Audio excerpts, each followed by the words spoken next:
上一讲谈到李广就任上古太守，连番和匈奴硬碰硬，公孙浑爷因此对他既欣赏又心疼，在汉景帝面前为李广说情，希望的朝廷爱惜人才。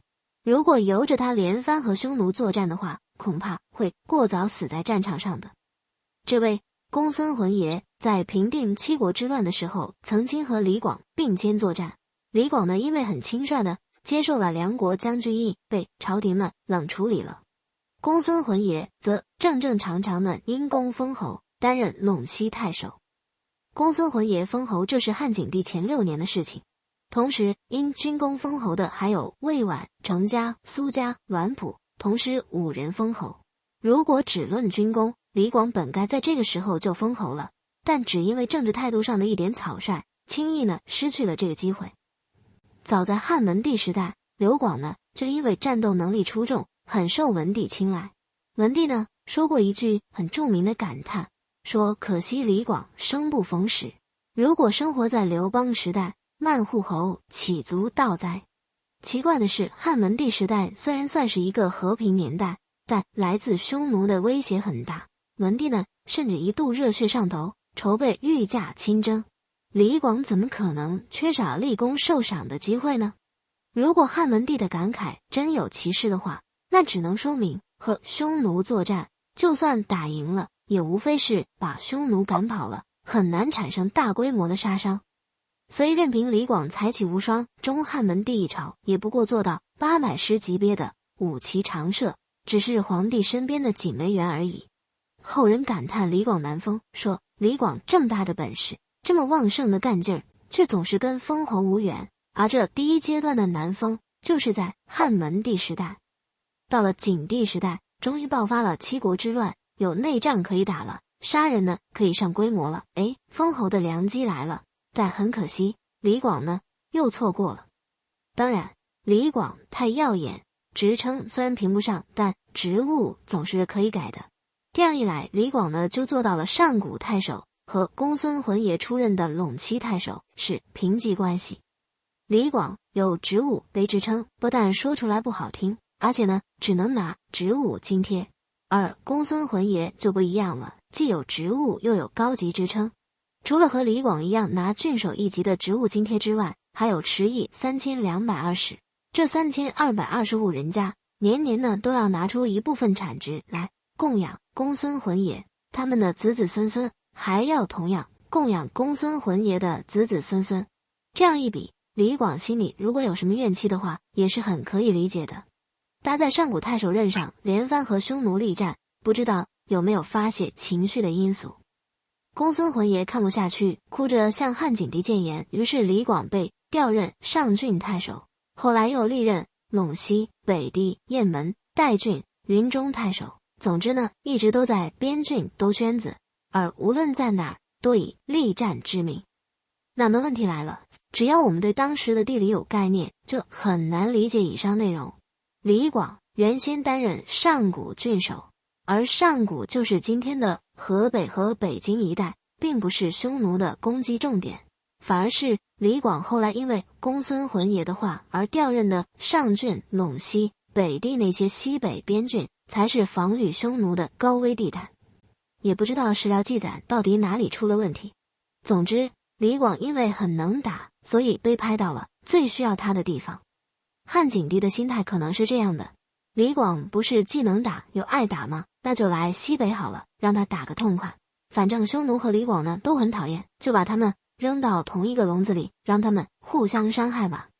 这个时候，汉景帝的寿命只剩下3年了。李广是怎样在西北边郡度过这3年的，史料并没有留下记载，要等到汉武帝继位，李广才会继续他那跌宕起伏、令人无限唏嘘的人生。回到景帝中6年秋天呢，发生了日食。就在匈奴侵入西北边郡，到皇家牧长抢夺关马的时候，大长安地区的内政也不太平。之所以从太平退化为不太平，主要是因为治都死了。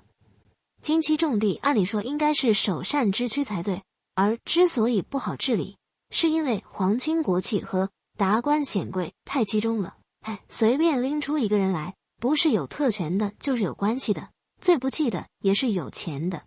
只有智都看不到这些，拿出了铁面无私、六亲不认的态度，就连前任的太子、现任的诸侯王犯在他的手里，也得不到半点通融。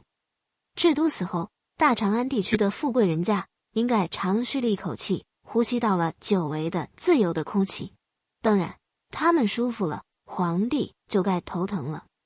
对于皇亲国戚的违法乱纪，皇帝呢很不方便亲自干涉，按说事情可以交由宗正处理，但问题是担任宗正的人本身呢就是皇亲，是皇亲就不得不对亲戚们讲点情面。那皇帝怎么处理这些问题呢？经典套路是有的，那就是假手于外人。那看看历史，战国年间楚国搞改革，要侵犯贵族们的利益了，那国君呢就请来吴起这个外人，大刀阔斧，雷厉风行。外来高官的利益完全绑定在最高统治者一个人的身上，就像智都明白表述的价值观，既然已经离开父母走上官场，就应当尽职尽责，哪怕把性命搭上，自然呢也就顾不得老婆孩子的死活了。但这种打法最大的风险就是被君主用过即弃，那智都就老了这么一个结局。站在君主的角度倒也不是很有所谓，一来用过即弃，正好呢可以缓和自己和亲戚们的关系，屎盆子呢都扣在酷吏头上；二来呢国家规模越大，人才储备呢就越多。换句话说，林子大了，什么鸟都有，要提拔几个酷吏还不容易吗？朝廷最不缺的就是人才。于是汉景帝召济南都尉宁城进京担任中尉，做智都的接班人。当初七国之乱平定，济南国撤国为郡，智都呢出任郡守，刚好就是宁城的主管领导。如果说智都这机器人一般的一辈子对什么人付出过感情，主动展现过柔软的一面，那么这个人就是宁城了。原因呢也许并不复杂，智都虽然是个狠人，但他只是从理性上总结出了一套六亲不认的价值观用这套价值观来约束自己，本质上那还是个正常人。宁城呢却是个天生的狠人，谁敢得罪这样的家伙呢？那么问题来了，智都只要做好自己的本分就好，何必让宁城一头呢？这里边确实有个特殊缘故。作为上级，智都即便只是正常和宁城相处，就等于公然得罪了宁城。宁城属于职场当中一种很罕见的类型，他呢是郎官出身，好胜心不但很强，而且慢路。做基层职员的时候，他非要压上级一头，等他开始管人了，就一定要把下属收拾得服服帖帖。史记的形容宁城的这个特点，原话是操下如数失薪，薪就是烧火用的柴火，那脚夫呢上山砍柴，要把这个柴火捆起来带走，这干柴呢不容易捆牢，但湿柴很容易。宁城操下如数失薪，管理下属就像捆湿柴一样，绝不给人任何一点自由空间。那么问题来了，如果站在管理者的角度，会觉得严格管理下属难道不应当吗？更何况被严格管理的都是公职人员，如果管理宽松了，他们欺负老百姓，吃拿卡要怎么办呢？这确实是个问题。所以后人形容某人做官操下如数失薪的话，未必就是贬义。比如清朝初年，邵长衡为方国栋撰写形状，夸方国栋这好那好，优点之一就是管理基层员工如数失薪，但对待读书人和老百姓特别和蔼可亲。那现代人更容易欣赏方国栋这样的官员，也不觉得这样很不正常。但不论任何时代的人看宁城的做派，都会觉得不太正常。职场当中恃才傲物、目无尊长的人不在少数，但这种人一般呢不会欺负下属，在下属面前作威作福，让下属给自己做牛做马的人更不在少数。但这种人呢，在上级面前总是斜肩谄笑，乖得像一朵娇滴滴的小花。这就见出宁城的与众不同，既傲视长官，也凌虐下属，对上对下差不多，也算是一视同仁吧。按说这样的人呢，注定两头不讨好，没2年就该被人排挤掉了。三国年间，吴国重臣诸葛恪就是这样的人，名将陆巡劝过他：郡欺凌其上，亦灭乎下，非安得之计也。诸葛恪、雷霆劝下长呢就是夷三族，但宁城不一样，不但坐得稳，还不耽误生职。等到宁城升任济南都尉，做了治都的下级，照例要在治都面前弃凌其上，好好摆摆谱。其实都尉和郡守在级别上相差很小，这是出于在地方政府搞分权制衡的考虑。所以都尉见郡守，倒也不必真的拿出下级拜见上级的礼数，只不过治都何许人也，在他面前，以前的历任都尉都不敢不恭恭敬敬自降一级身份。只有宁城，别说遣人通报行礼拜见了，他就大拉拉的走到治都面前，径直占了上首位置。治都呢早就听说过宁城的名声，非但不生气，反而呢对宁城特别好，放低姿态和宁城搞好关系。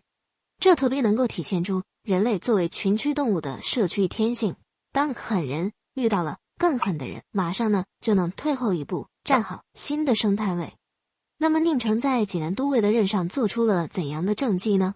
若干年后，汉武帝考虑着要不要让赋闲在家的宁城出任郡守，时任御史大夫的公孙弘赶紧劝阻，说自己当年在山东地区做小职员，正值宁城担任济南都尉，宁城做事怎么样，自己呢是有切身感受的。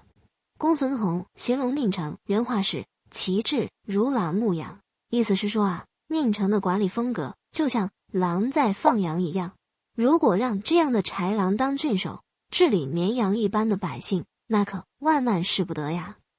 宁城就是这样的豺狼，所以汉景帝要找人接替治都的时候，宁城顺利入选。宁城进京担任中尉，办事风格呢效瓦治都，只不过不像治都那样廉洁。即便如此，皇亲国戚和豪强大族还是很怕的。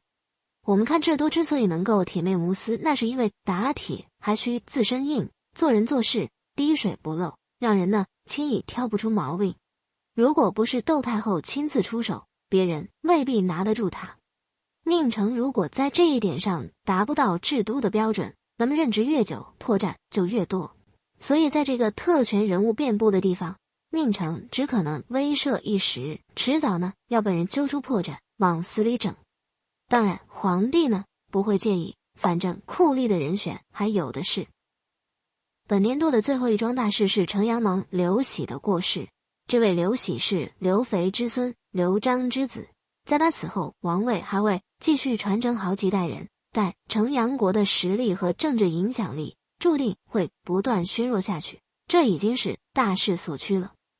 我们看汉景帝这些年的政策似乎很矛盾，一方面任用治都、宁城这种酷吏，一方面呢搞减刑、搞宽大，这到底是怎么回事呢？我们下一讲再见。